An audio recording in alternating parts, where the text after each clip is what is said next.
आरोपी भीमराव कांबळे याला फाशीची शिक्षा देखील पुरेशी नाही असं जे निकाल वाचन आहे ते न्यायाधीश करताना सांगतायत. अर्थात ते सूचित करतायत की त्याला फाशीच झाली पाहिजे.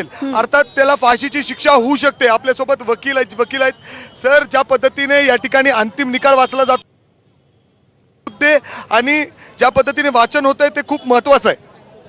आता यामध्ये आपण एकंदरीत गुन्ह्याची पार्श्वभूमी जर पाहिली तर ही पार्श्वभूमीच एवढी म्हणजे हिनस क्राईम आहे हा, की एका बालकाला आरोपीने घेऊन गेला आणि अननोन ठिकाणी नेऊन तिच्यावर अत्याचार केले, तिचा खून केला, अक्षरशः तिचा चेहरा दागडाने ठेचून पोस्टमार्टम रिपोर्टमध्ये 18 ते 20 इंजुरीज सगळ्या सापडल्यात. मग तिचा चेहरा विद्रूप केला आणि तिची डेथ झाल्यानंतर ते प्रेत त्या बाळाचं एका शेणामध्ये लपून ठेवलं. म्हणजे ही स्टोरी आपण जरी ऐकली तरी एवढं हे सगळं किळसवान आणि घाणेरडा प्रकारे. आणि म्हणून न्यायाधीश महोदयांना म्हणायचं असेल की याला फाशीची शिक्षासुद्धा कमी आहे, पण शेवटी कायद्यात तरतूद काय आहे, फाशीपेक्षा वेगळी कुठली फाशी नाही, डबल फाशी तर देऊ शकत नाही. फाशी म्हणजे मरेपर्यंत फाशी. आणि म्हणून न्यायाधीश महोदयांचा ग्रह तसा झालेला दिसतोय. आणि एकंदरीत हा heinous crime, rarest of rare, दुर्मिळातला दुर्मिळ खटला सिद्ध करून सरकार पक्ष फाशी त्यामध्ये घेईल असं एकंदरीत चित्र वाटतंय.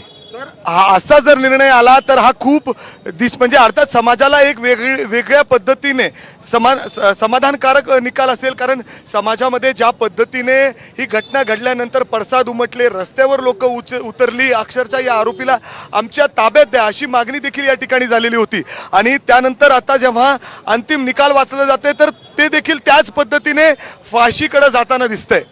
एकंदरीत ह्या गुन्ह्याचं पार्श्वभूमी जर पाहिली, फक्त हाच गुन्हा नाही, अशा प्रकारच्या गुन्ह्यामध्ये दिवसागणिक वाढ होताना दिसते. आपण रोज बघतोय मुलींवर अत्याचार होतात, महिलांवर अत्याचार होतात, पण त्यांच्यावर कुठल्याही प्रकारचा धाक नाही, कुठल्याही प्रकारची जरब नाही. आणि म्हणून हा जो खटला आहे आजचा, गुन्हा घडल्यानंतर पोलिसांनी वेळेत चार्जशीट दाखल केलं, खटला चालवला, 55 साक्षीदारांच्या साक्ष नोंदवल्या आणि 55व्या दिवशी आज ह्या खटल्याचा अंतिम निकाल येतोय.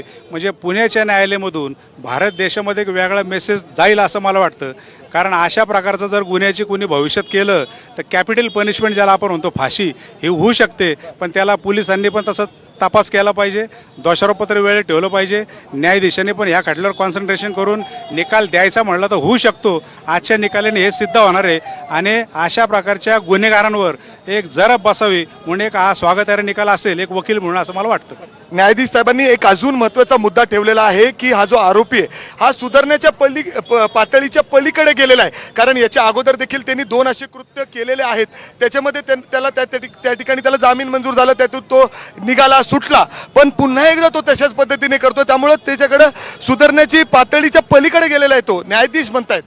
एकंदरीत निकाल देताना न्यायाधीश महोदयांना आरोपीचा बॅकग्राऊंड, त्याची मानसिकता, त्याचं क्रिमिनल बॅकग्राऊंड याचा सगळा विचार करावा लागतो. निकाल देताना शेवटी हे न्यायालयासमोर आले की त्याच्या पत्नीने खुद्द सांगितले की ह्याला फाशी देऊन टाका. म्हणजे त्याचे घरचे पण त्याला वैतागलेले आहेत, ह्याला फासावर लटकून टाका. त्याच्या गावात त्याला कोणी विचारत नाही. इव्हन त्याला इथं वकील सुद्धा बचाव पक्षासाठी. एकंदरीत ही जर परिस्थिती असेल आणि म्हणून न्यायाधीश महोदयांनी हे ऑब्झर्वेशन घेतलं असेल की ह्या आरोपीला कोणी विचारत नाही, हा ह्या मानसिकतेचा आहे, ह्याला जिवंत राहण्याचा अधिकार नाही, आणि हा जर फाशीचा निकाल झाला तर समाजामध्ये एक वेगळा चांगला मेसेज जाऊ शकतो. ही मानसिकता संबंधित न्यायाधीश महोदयांची झाली असावी असं वकील म्हणून मला वाटतं. न्यायाधीशांना असं देखील या ठिकाणी म्हटलेलं आहे की ही केस रेअरेस्ट ऑफ रेअर आहे. हे किती महत्वाचं आहे? रेअरेस्ट ऑफ रेअर जर तसा पुरावाला असेल तर ही फार महत्त्वाची गोष्ट आहे. कारण आपण जे काही स्टोरी वाचतो, ऐकतो, हे जरी पाहिलं तरी त्या बाळाला घेऊन गेला, तिला ठेचून मारलं, तिचं प्रेत शेणामध्ये पुरून ठेवलं. म्हणजे हे सगळं थंड डोक्याने केलेला मर्डर आहे. असा रेग्युलर असा क्राईम कधी घडत नाही. आणि म्हणून हा रेअरेस्ट ऑफ रेअर, दुर्मिळातला दुर्मिळ खटला म्हणून ट्रीट केला. तुम्ही जे म्हणत होते हिनस क्राईम आहे, अर्थात एखादा आरोपी जेव्हा कृत्य करतं तर तो 1-2 नाही तर 4-4 वेळा विचार करून अर्थात हा सगळा कट त्याच्या मनात तयार असतो, प्लॅनिंग असते आणि त्या पद्धतीनेच त्यांनी ऍक्ट केलेलं आहे. शेवटी कसं असतं की हे जे काही गुन्हेगार असतात, आता समोर एखादा व्यक्ती चाललाय, त्याच्या मनात काय चाललंय आपल्याला माहिती असतं का? म्हणजे ह्या टाईपचे गुन्हेगार हे त्यांच्या मनात तो गुन्हा लपलेला असतो. आणि आपण ज्याला म्हणतो ते सावज हे ते शोधायचा प्रयत्न करत असतात. लहान बाळ जाताना दिसलं, हा त्या मेंटॅलिटीचा होता, त्या बाळाला त्या गोठ्यामध्ये घेऊन गेला आणि त्याला जो काही करायचा होता गुन्हा त्याने तो केला. आणि आज त्याला सरकार पक्षाने सिद्ध केलंय. एकंदरीत झालेला आलेला पुरावा आणि म्हणूनच त्याला न्यायालयाने परवा दोषी ग्राह्य धरला. आज त्या शिक्षेची आता अंमलबजावणी होती.